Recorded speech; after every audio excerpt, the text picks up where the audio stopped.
Thank you, Mr. President. My delegation is exercising its right of reply in response to the statement made by the Indian representative. Denial, deflection, and disinformation continues to define India's diplomacy, which we just witnessed. Mr. President, the myth of terrorism against Pakistan, created and propagated by India, cannot and will not hide the stark reality that people of Pakistan, occupied Jammu and Kashmir, and its own minorities are victims of its state-sponsored terrorism. Today, India itself is the principal perpetrator, sponsor, financer, and abettor of terrorism in the region. India has sponsored and perpetrated terrorism and aggression against all its neighbors by creating terrorist groups and destabilizing and blockading neighbors to do its strategic bidding. In Pakistan, it is funding and supporting terrorist organizations like the TTP and the BLA. Over the last 2 decades, thousands of innocent Pakistanis have lost their lives and have been injured as a result of these Indian-sponsored terrorist attacks. Pakistan has shared irrefutable evidence of Indian involvement in sponsoring and supporting terrorism with the international community.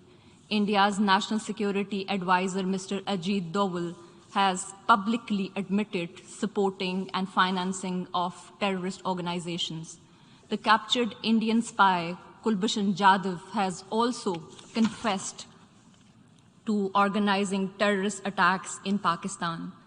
Mr. President, since the Hindutva-inspired RSS-BJP's government's unilateral and illegal actions on 5 August 2019, termed as final solution, India's 9 lakh occupation forces in occupied Jammu and Kashmir, the densest occupation in history, have escalated their oppression of 8 million Kashmiri men, women, and children in the world's largest open-air prison, through extra-judicial killings in fake encounters, enforced disappearances of 15,000 young Kashmiri boys, incarceration of entire Kashmiri leadership, bringing about demographic change by issuing millions of fake domicile certificates to non-Kashmiris, gerrymandering of electoral boundaries for reducing Muslim representation, curbing religious freedom, media, and internet blackout.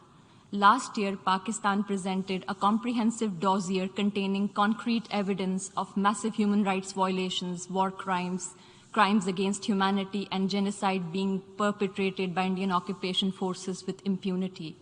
Since 1989, Indian occupation forces have committed over 1 lakh extrajudicial killings, around 1,62,000 cases of arbitrary arrest and torture, over 25,000 pellet gun injuries, 11,250 cases of rape and gang rape, and 8,652 unmarked mass graves, attesting to the genocide which is being committed in the occupied territory. Yet we fear that these discoveries of Indian crimes are but the tip of the iceberg. The High Commissioner for Human Rights has published 2 reports highlighting the grave and systematic human rights violations of international humanitarian law.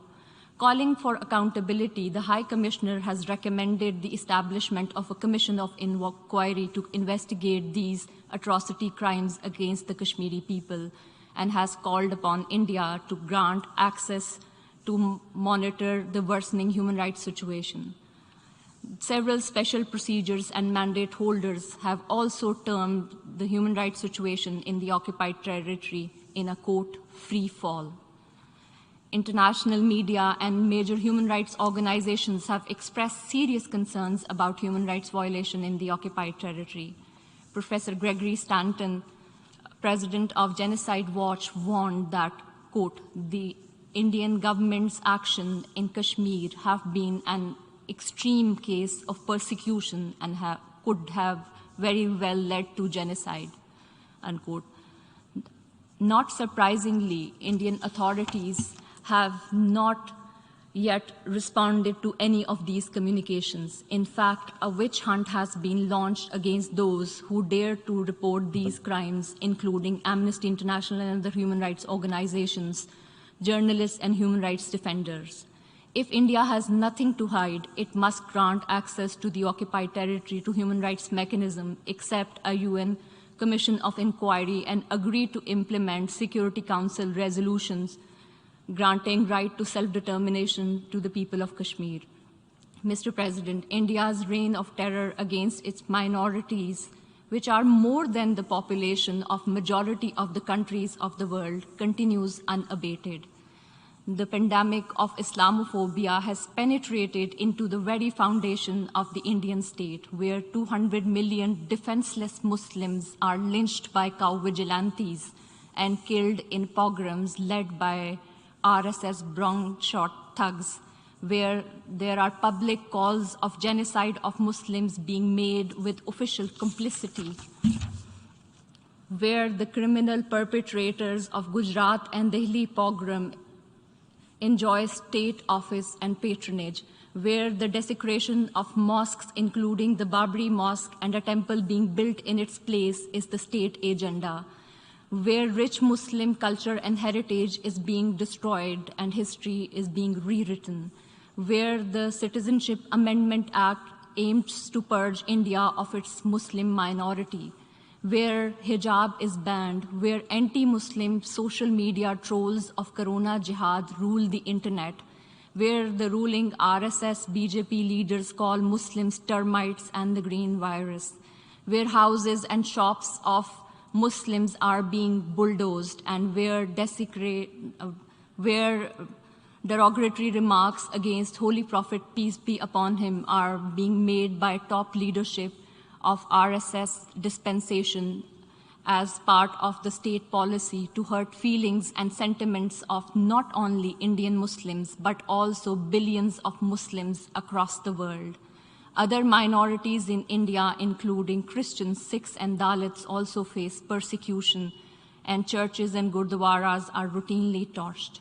Mr. President, the Indian delegation would do well to reflect upon the deeply troubling trajectory their state is embarked upon, rather than deploying weapons of mass disinformation against Pakistan. Let me emphasize that no quantum of brutality of Indian occupation forces can break the will and courage of the Kashmiris to demand freedom from occupation. Like Martin Luther King's, Kashmiris also have a right and a dream that they shall have freedom one day. I thank you. Thank you. There being no further requests for intervention.